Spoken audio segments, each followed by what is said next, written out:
Pero muy buenas tardes, compañeros. Buenas tardes, Arturo Cano. Bienvenido, Arturo, reportero, cronista del periódico La Jornada. Buenas tardes. Muy buenas tardes, Marta Olivia. Teresa, ¿cómo estás? Qué gusto saludar a todas las personas que nos siguen. ¿Cómo va nuestro candidato allá en Roma?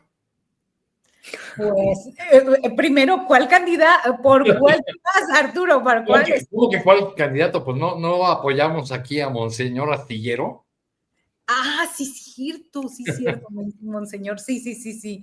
Justamente eso, pero no, ya son muchas chambas. No sale humo blanco, ¿verdad? No, acaba de salir humo negro, más o menos a la 1:00 p.m. de este día, humo negro, así que, híjole, está bastante tardadito todos los procesos que siguen, pero justo de eso vamos a hablar un poquito más adelante. Gracias, Arturo.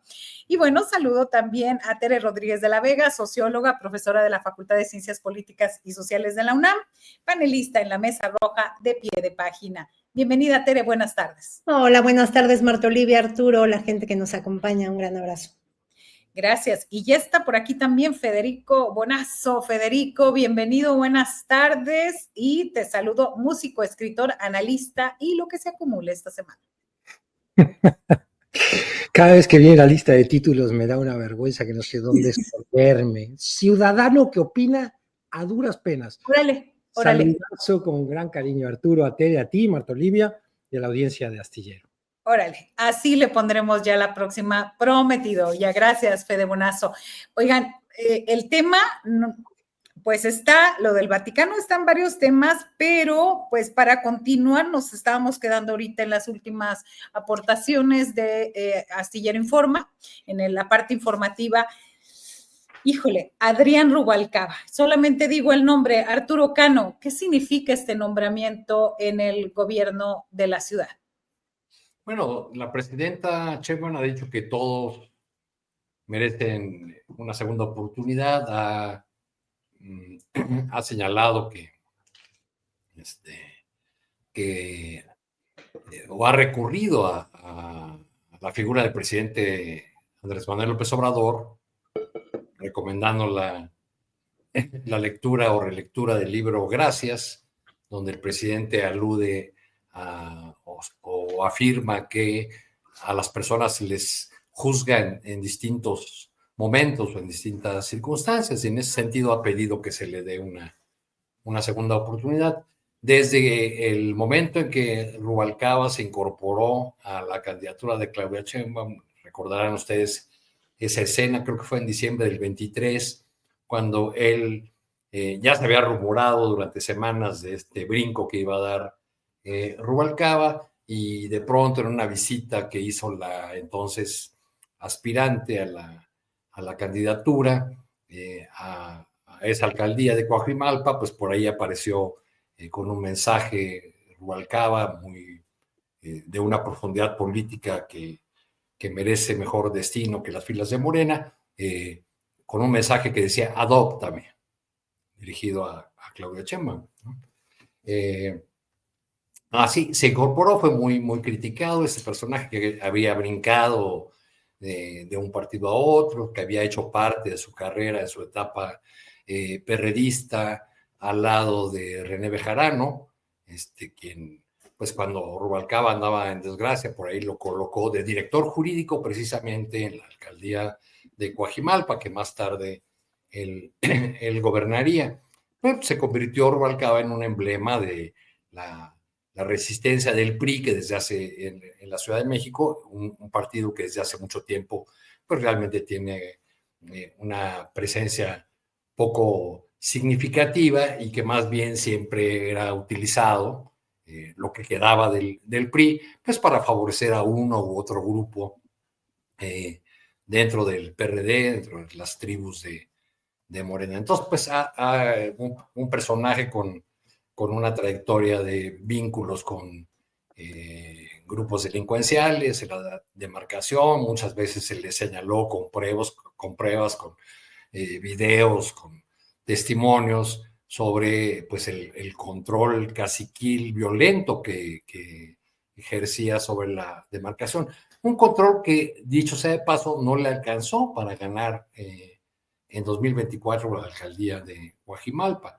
se habla mucho de que ese es el pago de favores políticos, el pago por haber cambiado de banda y haber aportado votos a la candidatura de Clara Brugada, a la causa de Morena, a la candidatura de Claudia Sheinbaum.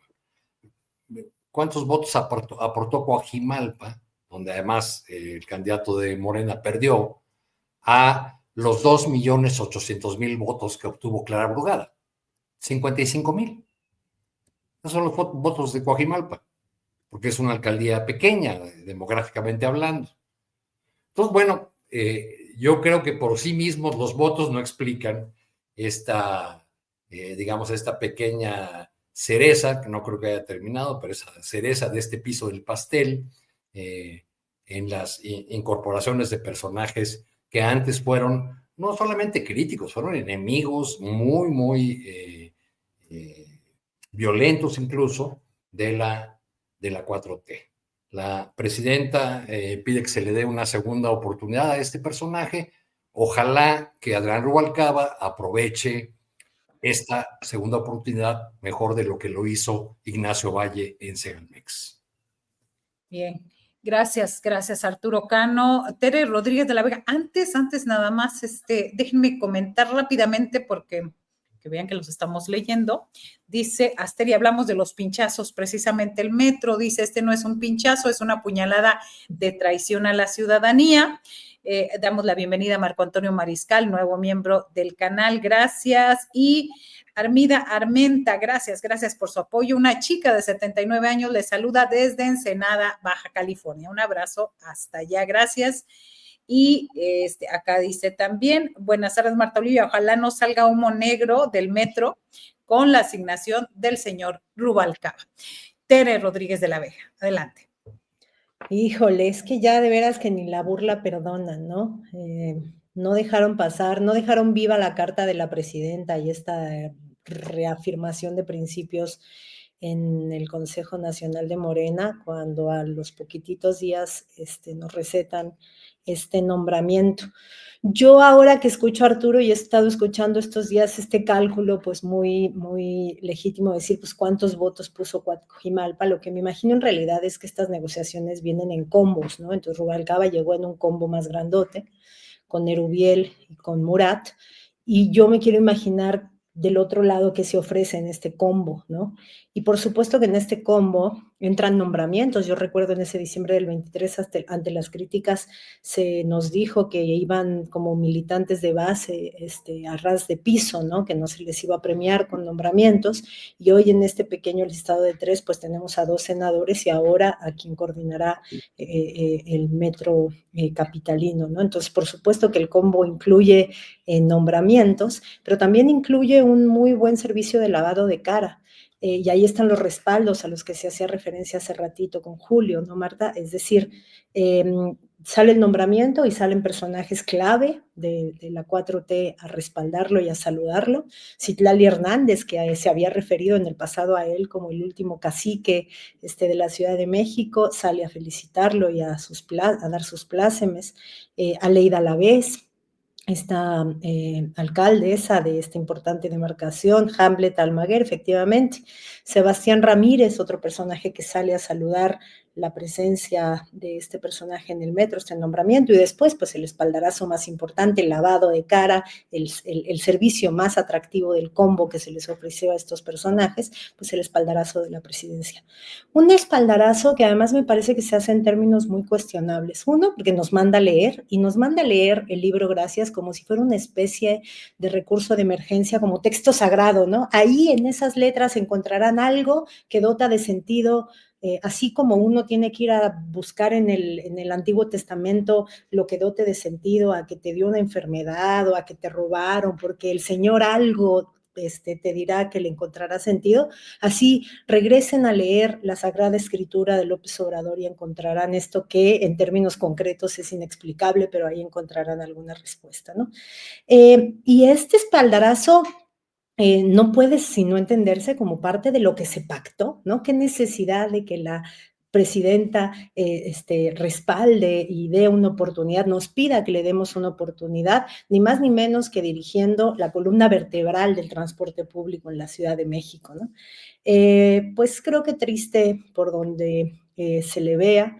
Lo fuerte que sonaron palabras como las de Paco Ignacio Taibo el fin de semana pasado, pues se pierden en el silencio rotundo que significa este nombramiento. Ni para qué hacer más un zoom a este personaje, a todo lo que se ha dicho acá de su carácter mafioso, caciquil, golpeador, pues habría que sumarle además el estilo del personaje, el estilo político, un estilo político que se supone que Morena quiere mantener bastante alejado. Me refiero al estilo político que salió a la luz, por ejemplo, en su no sé si efímera relación amorosa con Sandra Cuevas, no me sé bien ese chisme, la verdad, pero ese tipo de personaje político que hace de la frivolidad y la buena vida y la ropa de marca su proyección pública, símbolos se supone que muy alejados de lo que pretende la 4T y Morena. Lamentable. Cierro diciendo además que abre otra vez este tema, la forma en la que lo respalda la presidenta, sin ni siquiera respaldar la decisión de Clara Brugada, que fue quien, no, sino diciendo, démosle una oportunidad, porque así lo dice el texto sagrado, ¿no? Pues se siembra manto de duda respecto a la de por sí dudosa relación entre el gobierno del capitalino y el gobierno federal, ¿no? Rubalcaba viene de estar bajo mando de García Harfuch, ¿no? El personaje que le disputó a Clara Brugada, y Clara Brugada efectivamente, pues no hay que exagerar el análisis de la postura corporal, pero efectivamente no se veía muy entusiasmada comunicando el nombramiento, ¿no? Entonces me parece que esto también abre el tema o centra el tema de la difícil relación entre el gobierno capitalino y el gobierno federal de cara a un periodo intermedio en el que la ciudad puede volver a estar en peligro, ¿no? Nada más. Nada más con todo lo que ilustraste. Gracias, Tere. Federico Bonazo, en efecto, cuando le preguntan o cuando comenta este nombramiento Clara Brugada, son 25 segundos, esos 25 como 18, refiriéndose a él y en un tono y en una, ahora sí, como decía Julio, todos los que hablan de el lenguaje no verbal y todo esto, no se ve ni convencida, ni feliz, nada que ver con esto. Y la presidenta hoy dice, démosle una oportunidad, vayamos a ver. Alguien decía en el chat, pues Adrián Rubalcaba, ¿a quién ha traicionado? O sea, perdón, él no tiene la culpa el indio, sino quien lo hace compadre o alguna, que es una frase bastante fea. Pero bueno, quise recuperarla ahí. Al final él le ofrecen y pues él dice sí, ¿no? ¿De quién es la responsabilidad en este tema del metro que para todos los que estamos fuera de la Ciudad de México, el metro es fundamental? Es como un signo de lo mejor del transporte, vaya, que si tiene sus fallas y demás, lo mejor del transporte a nivel nacional. ¿Cómo gestionar en público la frustración que uno tiene como simpatizante de este proceso llamado 4T, al que de la T capital, es decir, de la T mayúscula, el día de hoy al menos hay que ponerle T minúscula, ¿no? Es una T que cada vez entra en conflictos con la realidad, sin desechar aquí en un solo comentario desde la emoción todos los logros que ha tenido el sexenio pasado en materia de justicia social y los que se avisoran también para este próximo. Pero como ciudadano completamente defraudado por un episodio más indignante de insulto a la memoria de la izquierda.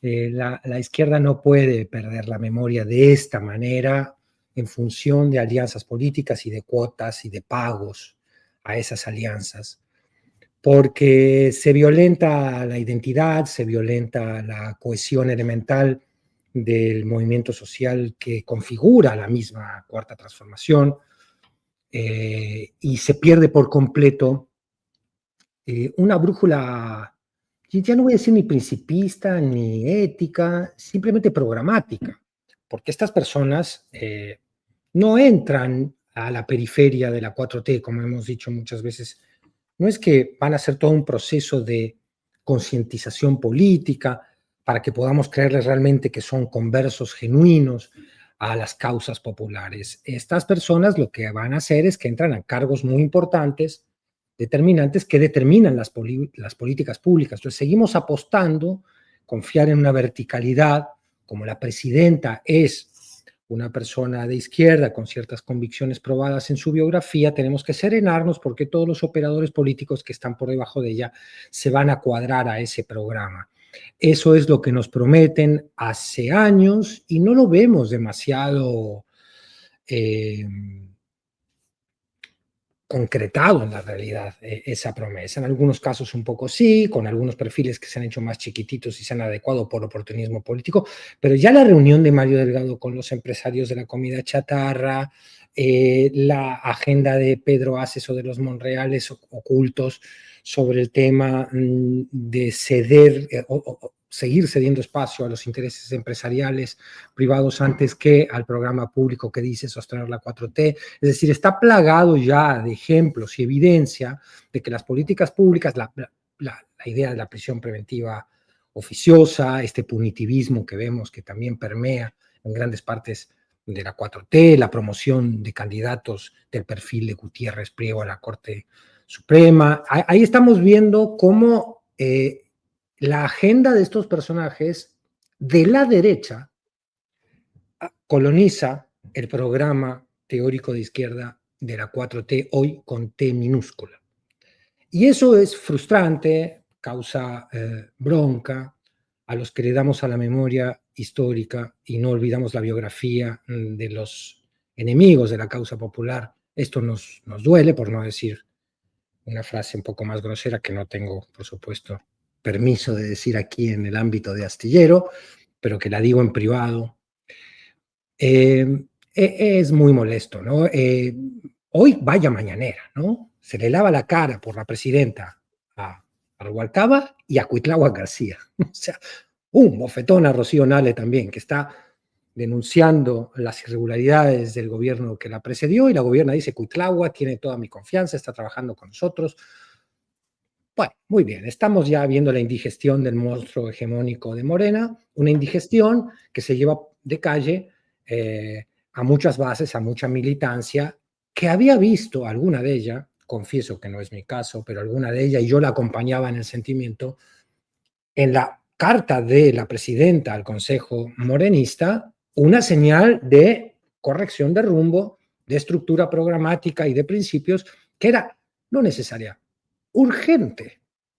Viene la carta y hoy, miércoles, se le lava la cara en la mañanera a Cuitláhuac García y a Adrián Rubalcaba. Bueno, volvamos al rock and roll.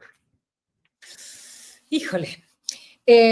A ver, no sé si quisieran hacer una precisión o una puntualización de algo en general de este mismo tema muy brevemente o pasamos al otro, porque yo sí de este tema, un dato que se me olvidó fue este puentecito que hay entre Rubalcaba al frente del metro y Segalmex. Ese puentecito tiene nombre, se llama René Gavira. René Gavira era el director de finanzas de Segalmex, está acusado de haber pedido moches a cambio de contratos, por ejemplo, de uno con una empresa de los famosos laguneros de la leche, los Herrera, Carlos Herrera, con quien firmó 3 convenios por 7,000 millones de pesos para leche en polvo y por inversiones en la bolsa de valores, en fin. Este señor René Gavira, que está preso, me parece que su hijo también, o al menos fue vinculado a proceso por poner en venta un departamento en Miami que había sido resultado del moche con los Herrera, según declaración de los propios empresarios. Bueno, pues este René Gavira fue secretario particular de 2012 a 2015 del alcalde Adrián Rubalcaba. Y después, los 3 años siguientes, 15-18, director de obras en esa alcaldía de Coajimalpa. El señor Gavira, ex colaborador de Rubalcaba, ya tuvo su segunda oportunidad en Segalmex y evidentemente la aprovechó muy bien para su propio beneficio. Y bueno, subrayar que Gavira fue vinculado a proceso por su relación en el delito de delincuencia organizada en la modalidad de operaciones de procedencia ilícita y peculado. Así que ahí está. Sobre todo, en el actual proceso se le acusa de presuntamente autorizar la suficiencia presupuestal para celebrar un convenio con una entidad mercantil para comprar azúcar. Azúcar, precisamente.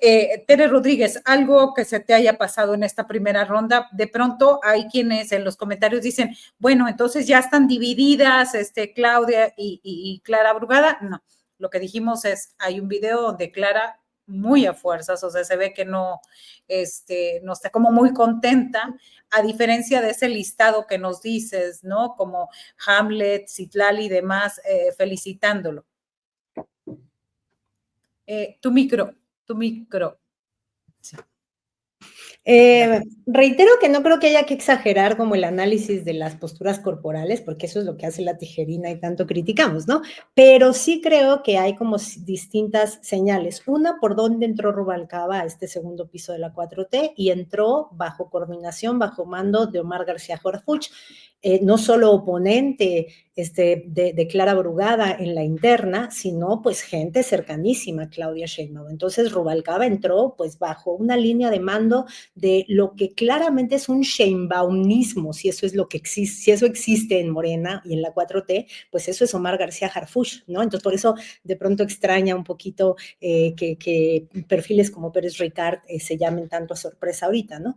Entonces, no es solo el gesto de Clara, ¿no? Sino es el hecho de que la presidenta lo haya retomado en estas mesas de seguridad con García Harfuch, que de ahí es de donde se le retome, que el espaldarazo que da en la mañanera no pase por la confianza a la jefa de gobierno que lo nombra. Generalmente Claudia Sheinbaum así lo hace, ¿no?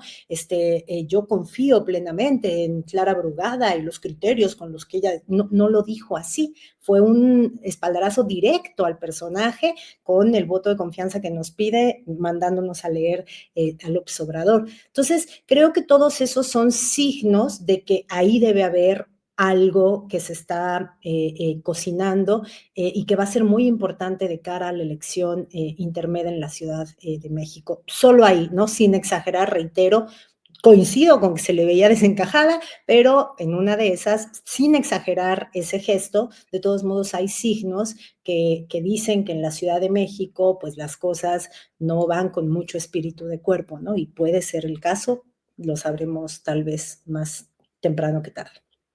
Gracias, Tere Rodríguez. Así es, más allá de los signos y las señales y el paralenguaje y todo esto, son los hechos concretos.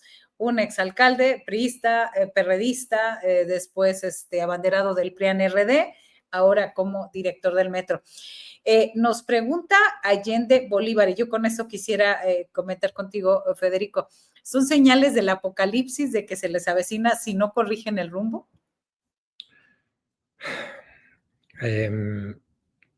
Yo, a ver, contestando la pregunta de esta persona de la audiencia y retomando la cosita que decía Tere, me hago yo a la vez una pregunta. ¿Dónde está el claudismo? ¿Cuál es el claudismo hoy en la 4T? ¿Quiénes son sus protagonistas? ¿Quiénes secundan a la presidenta en lo que podría, sin duda, afirmarse como, bueno, sin duda, es la figura con más valor político, con mayores convicciones en la dirigencia? No hablo de las bases o de históricos e históricas militantes de la izquierda que siguen estando en la estructura partidista y en el movimiento como simpatizantes. ¿Quiénes son? ¿Cómo están estructurados? ¿Cómo se están moviendo los intestinos del gigante hegemónico? A eso vamos a la pregunta de nuestra querida audiencia. No lo sé muy bien, o sea, todo tipo de especulaciones de maniobra interina pueden caber aquí, ¿no? Y otra pregunta que se hace es, ¿en qué momento vamos a tener una dirigencia política? ¿Cuánta autoridad popular necesita la dirigencia política para dar ciertas batallas indispensables que están asociadas a los pilares de cualquier proceso de transformación, no al anecdotario retórico de la transformación, sino a los pilares. Porque hay algunas batallas que hay que dar en algún momento y mejor darlas cuando se tiene la autoridad política. Entonces el sabor que queda con estos nombramientos, con estos lavados de cara, lo de Cuitláhuac, a mí me sorprende casi más que lo de Rubalcaba, o igual, en el mismo nivel, es decir, bueno, ¿a qué apuesta la presidenta? ¿Cuál es su apuesta política? Porque ella tiene que ejercer, por supuesto que es la jefa del Estado mexicano, pero tiene que ejercer algún tipo de control sobre ese instrumento político poderosísimo que se llama Morena. Y ahí creo que tenemos más preguntas que respuestas, y sí, los visos de una fractura futura, ¿no? Que no sabemos cuándo se va a dar ni cómo, y ahí estoy con Taibo 2, con esto cierro. Primero los principios, luego la unidad, porque si la unidad va a implicar darse abrazos con gángsters, con golpeadores, con personas que encarnan exactamente lo que se debía combatir, pues no, nomás no. Hay mucha gente, como lo ha manifestado hoy, en una brutal y mayoritaria indignación que vemos, al menos en las redes sociales con este nombramiento, no está dispuesta tampoco.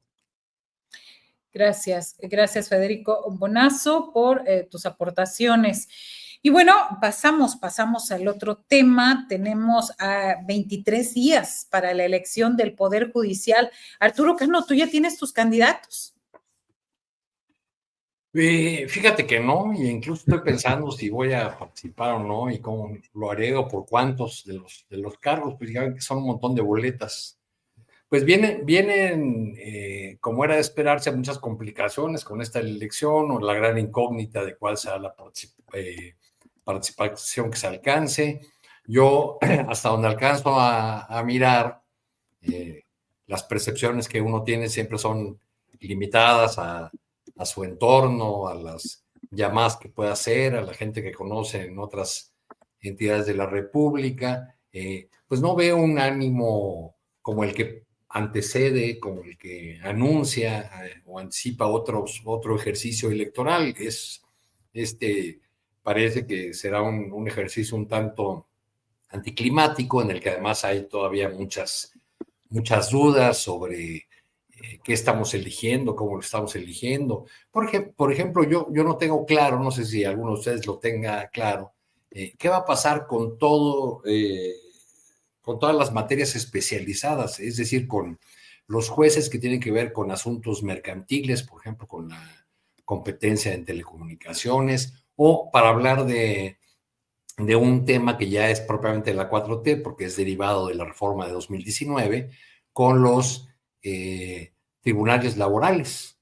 Hay candidatos a jueces laborales, pero no está claro si van a ser, después de la elección, si van a ir como jueces laborales individuales o colectivos, y una contradicción tremenda que yo veo en el hecho de que se elija a jueces que tienen que ver con los asuntos colectivos, es decir, con conflictos colectivos laborales de los sindicatos grandes, eso no el trabajador despedido que va y demanda, ¿no? Sino los que tienen que ver con los contratos colectivos de trabajo, con los sindicatos nacionales o con las centrales obreras.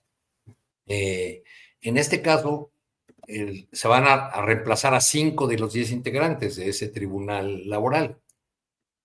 Solo que se trata de jueces que tienen jurisdicción en todo el país, porque lo mismo puede ser el caso de una maquiladora en Coahuila que el de una empresa constructora en Tabasco o alguno en la Ciudad de México. Sin embargo, esos jueces van a ser electos solamente por ciudadanos de un par de alcaldías, cada uno, de la Ciudad de México, porque aquí está la sede de ese tribunal. Entonces son las contradicciones que no responde, a las que pues no alcanza a responder la elección judicial. Hay ánimo de la 4T, de la presidenta, de seguir impulsando el llamado al voto. Le están echando toda la carne al asador, pero habrá que ver si eso se traduce en que salgan a votar más allá del, digamos, de más ciudadanos que los que constituyen el piso electoral, la base electoral más activa de Morena y sus aliados.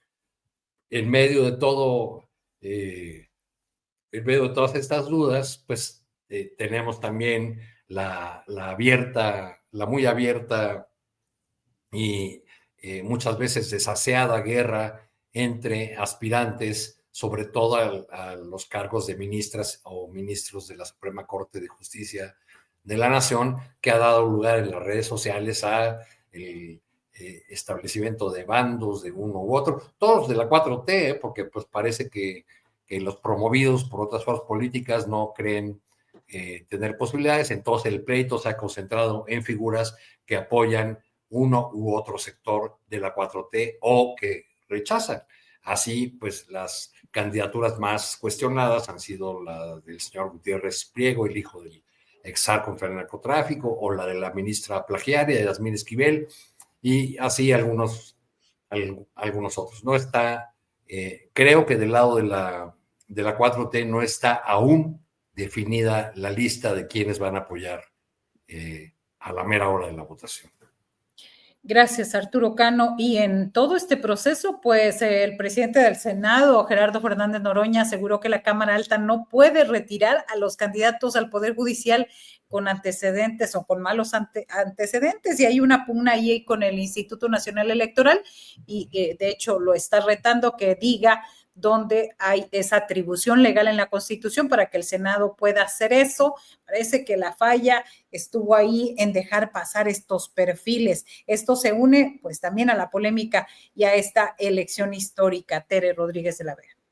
Sí, yo creo que acá tenemos dos variables en juego que son muy, muy centrales, no para la coyuntura necesariamente, sino como para los largos tiempos de los ciclos, ¿no? La 4T es un régimen transeccional y creo que en esta elección se juegan unas de los elementos que podrían significar el inicio del declive de un proceso si sale mal.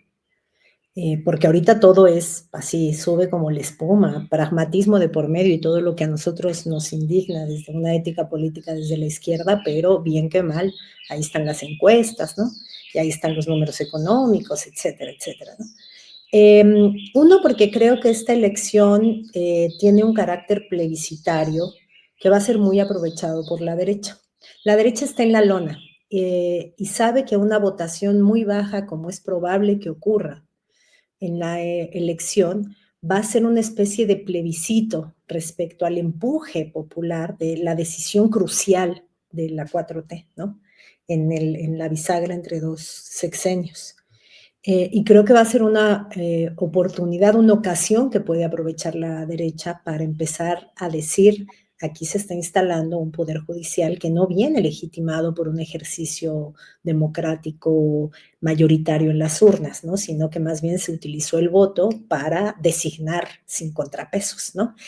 Con la legitimidad simulada de un voto muy, muy, muy pequeño, muy escaso en términos de padrón electoral. Y eso creo que se tendría que empezar a calcular cuáles son los escenarios que se abren con una mala votación, con una baja votación, en donde incluso sectores de izquierda pues tienen muchas dudas respecto a cómo y por qué votar, ¿no? A qué se está validando, ¿no? Ese es un tema que creo que va a empezar a aparecer mientras más se acerque el 1 de junio, pero que va a aparecer con toda su importancia y potencia y carácter definitorio después de la jornada electoral. Y la otra tiene que ver con, pues, la calidad de los perfiles que van a llegar por este mecanismo, ¿no? Porque uno tiene que ver con cuánta gente se convoca a las urnas, pero otro, mucho más importante, cómo empieza a funcionar la impartición de justicia en los escaños del sistema de justicia que se están recomponiendo en sus integrantes por la vía de este primer ejercicio electoral, ¿no? de urna. Y ahí creo que, bueno, hay valiosos esfuerzos. Recupero, por ejemplo, el que sacó Viri Ríos o el que ha estado intentando poner en Twitter Aleida Hernández, que tienen que ver como con darnos herramientas para el escrutinio que será público, que será el ejercicio en las urnas, ¿no? Pero este tipo de esfuerzos contrasta, me parece, con un debate público en el que a mí me entristece bastante el recurrente acudir al argumento, aún en buenos perfiles. El otro día veía a candidata a la Corte, que me parece un buen perfil, el de Elena Ríos, pero que su carta de presentación es la abogada de AMLO, ¿no? Esa politización que se está haciendo, argumentando a favor de ciertos perfiles por su cercanía con la 4T o con López Obrador, en el caso de perfiles que se antojan sólidos, ¿no? Y con buenos principios, pero también en caso de perfiles ampliamente cuestionados por valores de izquierda, como el de Gutiérrez Priego, o por cosas muy elementales de honestidad, como el de Yasmín Esquivel, el argumento es la cercanía, la fidelidad, la lealtad al proyecto, y no es un buen mensaje que la primera elección del Poder Judicial implique que se difundan los perfiles sobre la base de la disciplina, la lealtad a un proyecto político. Más bien deberíamos estar poniendo atención en otros criterios, ¿no? En qué perfiles han acompañado causas contra el poder económico, si lo que estamos intentando desmantelar es un poder judicial que ha mancuernado con los intereses del poder económico desde la impartición de justicia, pues deberíamos ver dónde han estado, quiénes han apoyado causas populares, en qué momentos, ¿no? Y no la cercanía o no con López Obrador, ¿no? Entonces, bueno, creo que este mes va a ser el mes en el que la elección al Poder Judicial va a ir acaparando más atención. Ahorita me parece que no es un momento que nos dé muchas esperanzas o mucha confianza de que el 1 de junio va a consolidar la gran apuesta que la 4T puso en la reforma al Poder Judicial por la vía de la elección de personas juzgadoras. Ya veremos. Gracias, Tere. Federico Bonazo, ya nos adelantaba pues que iba a ser una situación complicada desde estos estira y afloja del INE, diciendo que no había presupuesto, que no había recursos. Varios meses nos pasamos viendo diferendo entre la presidenta y también el INE. En este sentido, ¿qué esperar? ¿Qué esperar a 23 días de que se lleve a cabo, 24 días a que se lleve a cabo la primera elección en el Poder Judicial? Bueno, voy a decir una obviedad, pero nunca está de más decir algunas obviedades que espero esta sea obvia pero útil. Tenemos que informarnos muy bien como ciudadanos en la medida de lo posible porque es una elección complicadísima, enredadísima. En cada estado, en cada ciudad, la boleta cambia de maneras muy complejas, elige todo tipo de jueces, de distrito, de magistrados, de ministros de la Suprema Corte.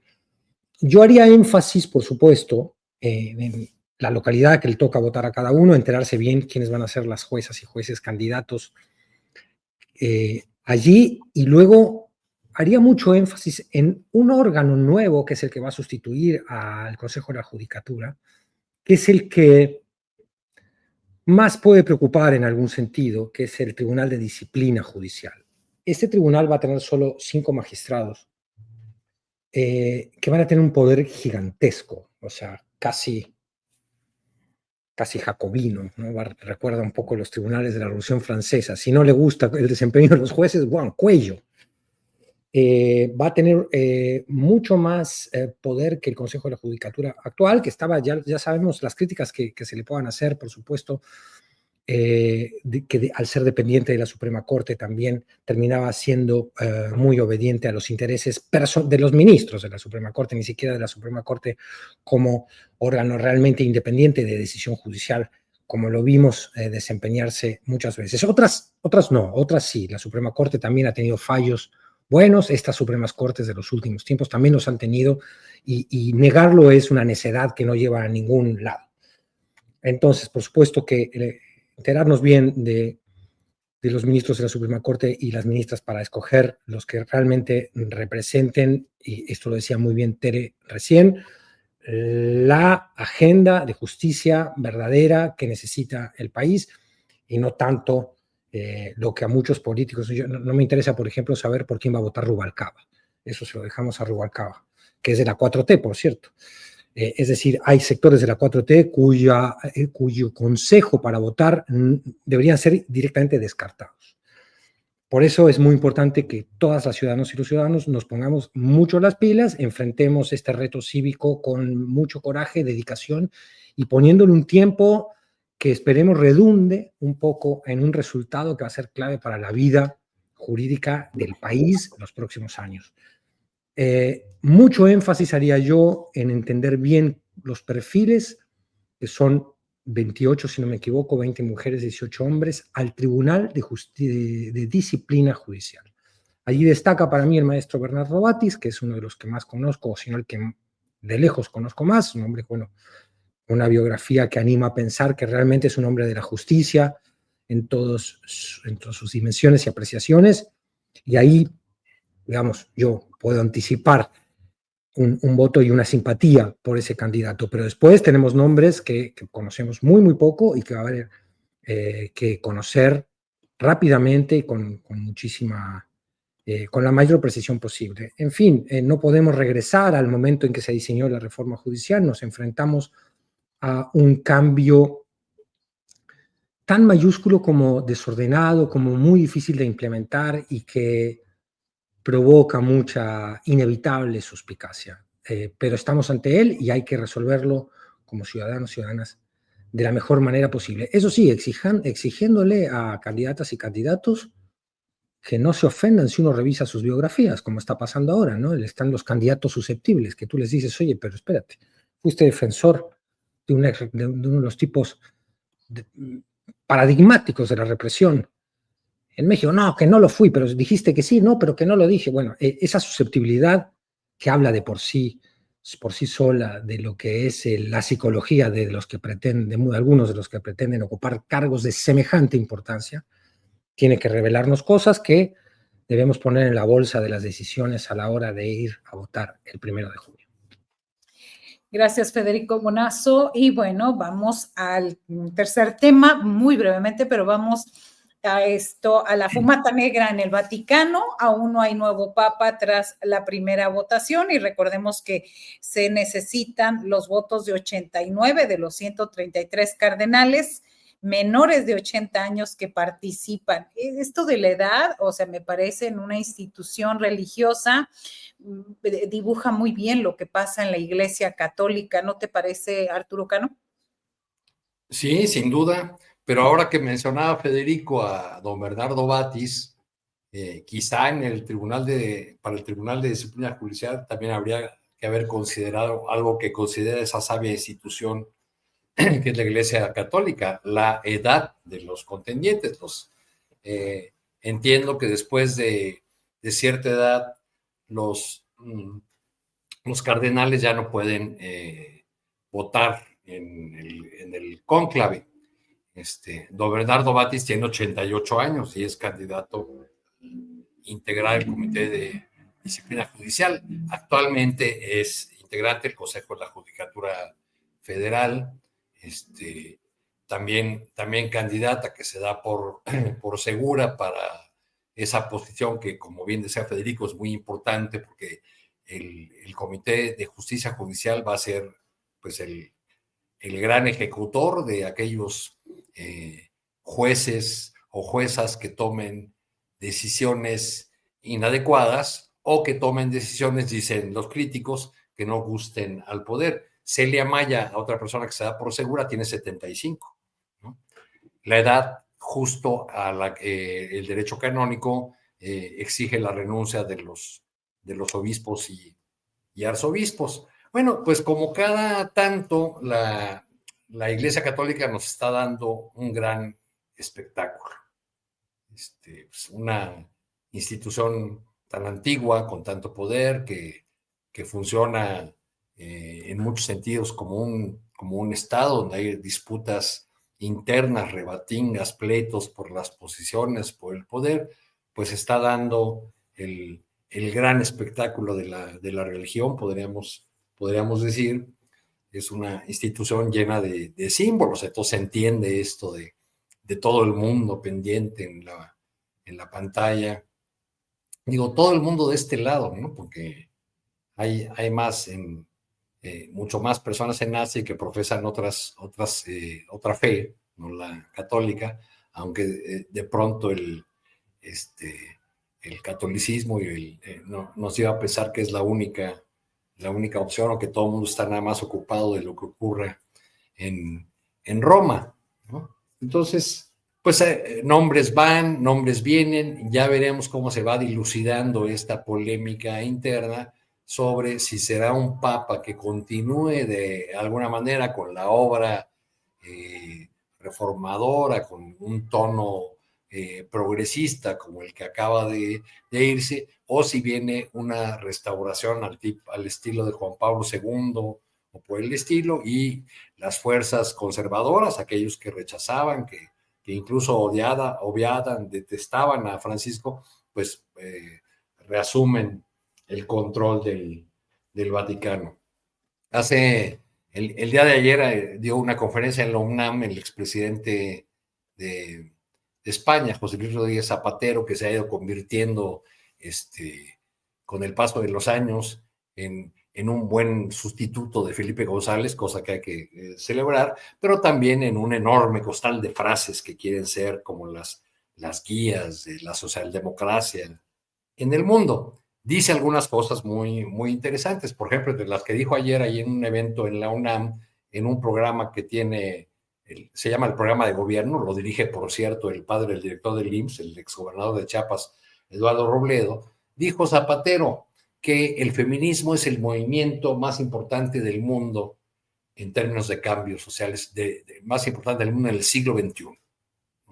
Bueno, pues en el siglo del movimiento feminista como el más importante, 133 señores están eligiendo a la nueva cabeza de la iglesia, y no hay con ellos ni una sola mujer. Ahí está. Gracias, Arturo Cano. Tere Rodríguez de la Vega, dicen por acá, alguien dice, pues, Arturo, dinos, Arturo, ¿de cuántos años te gustaría? Pues bueno, lo que estamos diciendo es que, pues qué bueno que la calidad de vida y el nivel de vida, pues se ha hecho más, la salud y los temas alrededor han hecho que tengamos más años, ¿no? De vida, pero pues en una institución. Mira, iba comenzando el sexenio de Andrés Manuel, cuando me tocó, por casualidad, estar en un elevador donde entró también don Bernardo Batis.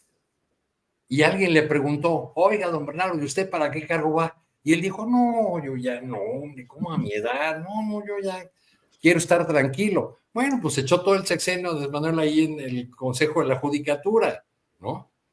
Pues a lo mejor eso le dio energía, lo revivió, no sé, pero la edad de las personas, creo yo, sí debería ser un tema a considerar para ocupar ciertas posiciones, ¿no? Que requieren de energía, que requieren de fuerza, que requieren de mente lúcida, en fin. Así es, gracias. Pues, el gabinete de Andrés Manuel tenía muchos octogenarios, ¿no? Sí, que ha sido una de las diferencias ahora. Tere Rodríguez de la Vega, tus comentarios acerca de este espectáculo mediático, donde lo más interesante era estar viendo la paloma, ver en qué momento aparecía el humo y volaba en este primer tramo de Vatican News. Bueno, antes de entrarle a eso, ahora que escucho esta cosa de las edades, yo estoy parcialmente de acuerdo con Arturo, pero también es cierto que estamos ante una falta de cuadros que yo lo veo muy patente, porque a veces el recambio generacional le abre la puerta a los Rubalcabas, ¿no? Entonces, a veces está bien que la izquierda eche mano de sus viejos perfiles, pero que son perfiles de izquierda por lo menos, pero sí, creo que la edad cuenta en ciertos espacios. Yo creo que qué bueno que vimos la película Cónclave con la muy brillante actuación de nuestro querido Julio, porque así por lo menos le ponemos imágenes a lo que nos imaginamos que está pasando, ¿no? Que en ese hoyo negro que es la discusión y la deliberación que se da entre estos cardenales, pues ya por lo menos le podemos poner más o menos algunas escenas que rememoramos de la película, ¿no? Yo también cuando se suscitan los cambios de Papa, también pienso en esta anécdota de que el cónclave más largo de la historia, que duró creo que 3 años, así como decenas de meses, no sé, 30 y tantos meses, fue el evento por toda la grilla y traición que hubo adentro, evento que inspiró de manera muy importante al autor de Juego de Tronos, ¿no? Entonces, pues uno se imagina allí, y ya si lo tropicalizamos un poco a la política nacional, podemos estar preguntándonos si tal vez ahorita tienen 88 votos y están buscando al Yunes, ¿no? Que haga que ya tengan los 89 que necesitan. Creo que más allá de todo eso que tiene que ver con el morbo que extrañamente causa la sucesión en el papado, me parece que lo que sí está claro es que las expectativas que abre un nuevo papa después de Francisco son expectativas que abre a discusiones muy interesantes, ¿no? Que tiene que ver con qué papel tiene la Iglesia Católica en un momento de disputa por el sentido común, como el que estamos viviendo con los ascensos de las ultraderechas, ¿no? Porque pues la religión es un muy importante generador de sentido común, no solo en términos de las narraciones que nos damos sobre el origen de lo que somos y hacia dónde vamos, sino también en términos de valores, ¿no? En términos deontológicos. Y en un momento de disputa de valores en el que hay que poner en el centro cosas tan elementales como la igualdad más básica, como el no racismo, como el no belicismo, pues por lo menos el papado de Francisco fue una voz que le disputaba en las grandes ligas a los voceros del oscurantismo trumpista, ¿no? Y en este sentido, pues lo que ahí suceda en estas horas, en el momento en que ya salga un humo blanco, pues vamos a ver qué rumbo va a tomar esa Iglesia Católica, que, reitero, sí tiene un papel muy importante en la disputa por el sentido común que estamos viendo en estos arranques de siglo, ¿no? Entonces, no es que se juegue nada importantísimo, porque tampoco es que el Papa Francisco hubiera podido desmontar los perversos mecanismos misóginos, verticales de la Iglesia Católica, y a favor siempre de los poderosos, pero lo que es cierto es que en tiempos de disputa por el sentido común y de necesidad de atacar por todos lados el creciente sentido común de ultraderecha, pues no estaba de más esa voz, ¿no? Entonces veremos si se confirma, si no, si se repliegan hacia un discurso más conservador que trabaje en coro con las ultraderechas del mundo, o si la Iglesia Católica opta por un tono gris, que no participe de las grandes disputas ni en una ni en otra dirección. Ya lo veremos, ¿no? Gracias, Tere. Y bueno, ¿qué decir al respecto, Fede Bonazo, acerca de este tema, acerca de la institución de la Iglesia Católica, acerca, hasta ahí también, hasta el perrito le tocó, dejen entrar al perrito, dice Carlos Alberto Berriel, ahí está. Así que vamos a ver de quién están hablando, de cuál de los tres será, pero ahorita hay un perro aquí de los vecinos, puede ser, pero no es mío. Aquí también había uno de los vecinos. Y no pienso dejarlo entrar. Safo, ahora sí que no es de los compañeros. Adelante. No sé si es un perro de derecha, de izquierda, no, yo con los perros. A ver, Francisco, que era este papa peronista que tuvo el mundo, esas cosas locas que la Argentina le regala a la humanidad, un papa peronista, lo que logró, parece, es modificar bastante el cónclave mismo, porque él parece que nombró a muchos cardenales, los fue nombrando en su pontificado, y fue logrando que por lo menos hoy, si no son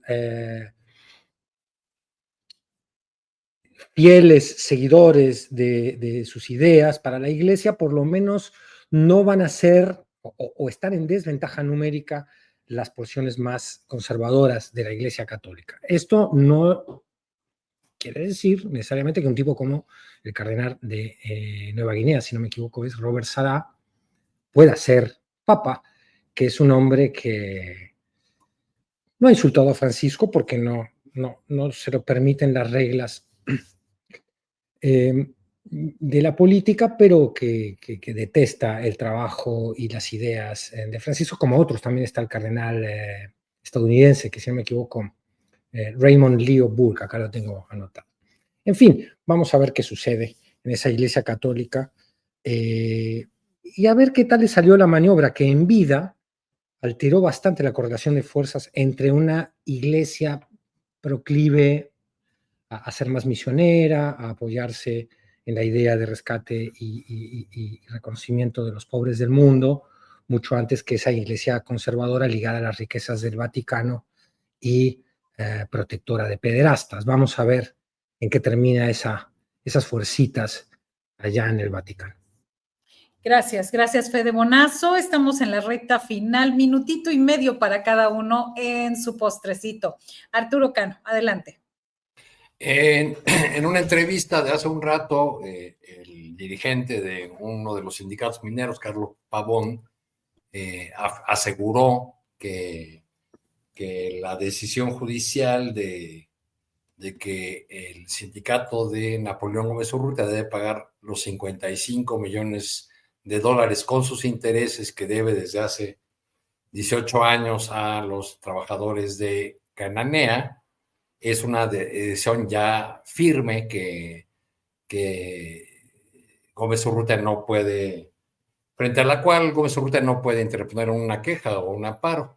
Y esto no es así. Yo he consultado hace un rato a abogados laborales y me dicen que todavía tiene la opción Gómez Urrutia, que por cierto en esta resolución fue absuelto como persona física de este asunto de los 55 millones de dólares y que entonces se ordena a pagar al sindicato. Es en cierta medida un eufemismo porque pues quien decide el destino de los dineros del sindicato pues es precisamente su líder único e indiscutible, Gómez Urrutia. Entonces todavía puede recusar eso, recurrir pues a la justicia y pues normalmente esos asuntos, vean, este caso lleva 18 años en distintas instancias de la justicia. Normalmente pues tardan tiempo en resolverse. Entonces probablemente Napoleón Gómez Urrutia resuelve este caso ya con una nueva integración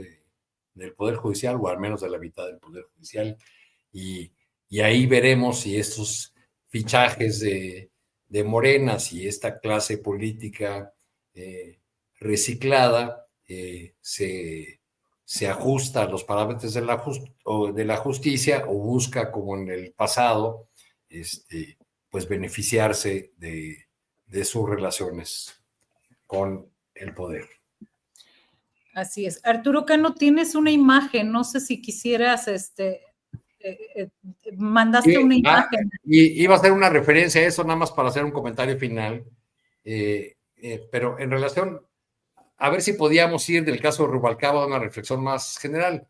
En un reciente ensayo que publicó Melenchón, y cito al líder de la Francia insumisa, porque les gusta mucho a los ideólogos de la 4T lucirlo, ¿no? Como un referente a Melenchón. Entonces dice, no hay poesía sin poetas, no hay rebelión sin rebeldes, no hay bondad sin espíritu generoso, dice Melenchón. Aquí cabría añadir una pregunta para los militantes de Morena. No hay poesía sin poetas, ¿hay transformación sin transformadores? Bien, ahí la reflexión. Gracias, Arturo Cano. Tu postrecito, Tere Rodríguez de la Vega. Súper breve, una invitación, extender una invitación a un evento al que espero poder asistir. Van a presentar un libro de Fundar que se titula No hay lugar en este país y que está construido con 13 relatos de desaparición en México, pero contados en primera persona, es decir, le escriben familiares de personas desaparecidas. En la presentación tiene un cartel imperdible, me parece. Va a estar nuestra querida Paula Mónaco, va a estar Brenda Navarro y Jimena Santaolalla. Va a ser mañana a las 6 de la tarde en Casa Tomada, ahí en Pachuca, en La Condesa. No sé si va a haber transmisión, ojalá la haya por si no alcanzamos a llegar, pero creo que es un evento al que hay que asistir porque pues las voces sobre la desaparición en México pues hay que dársela a las víctimas, y esa invitación de postrecito. Gracias, Tere. Gracias, buena. Y Fede Bonazo, tu postrecito. Mi reconocimiento a los manifestantes israelíes que fueron desalojados violentamente del grupo que estaba protestando frente al Parlamento, del lugar, perdón, en el que estaban protestando por ese gobierno de ultraderecha genocida, que ha declarado, y esto es una noticia que si bien se ha mencionado en los medios, para mí no de la manera central que debe mencionarse, estamos ante el equivalente histórico, no sé, a alguno de los dictadores del siglo pasado anunciando que iba a pasar, que iba a aumentar el genocidio y que además iba a quedar con el territorio de los asesinados y de los masacrados. Me parece gravísimo lo que ha declarado el gobierno de Israel, apoyado por supuesto por su gabinete y por sus fuerzas militares, es decir, no es solo un hombre loco que está llevando a cabo esto lo está llevando también a cabo Estados Unidos y lo está llevando a cabo la Unión Europea, una Unión Europea absolutamente hipócrita que no dijo nada al bombardeo del barco Conciencia que llevaba ayuda humanitaria a Gaza y que en cambio protesta cada vez que vuela un dron ruso sobre la propia plaza del Kremlin. Es decir, la hipocresía absoluta de un mundo que está permitiendo un genocidio y que nos parte siempre el corazón, que no es una cosa que podamos enterrar muy fácilmente para poder pasar a hablar de otros temas. Esto, mi respeto, mi cariño, mi solidaridad con las personas que protestan en todo el mundo, pero particularmente con los judíos que dicen no en nuestro nombre, muchos de los cuales viven en Israel y que han hecho este acto de repudio absoluto al genocidio en horas recientes. Sí, nos unimos a esta protesta de manera continua y como decía Jair también, Temoris Greco, que no se nos olvide que estén siempre dentro de nuestras agendas. Y bueno, gracias a ustedes por estar en esa. Ahora no les dije la mesa bella acá, pero bueno, aquí estuvieron ustedes. Gracias, Arturo Cano, Tere Rodríguez de la Vega, Fede Bonazo. Un abrazo. Sí, muchas gracias. Abrazo. Hasta luego.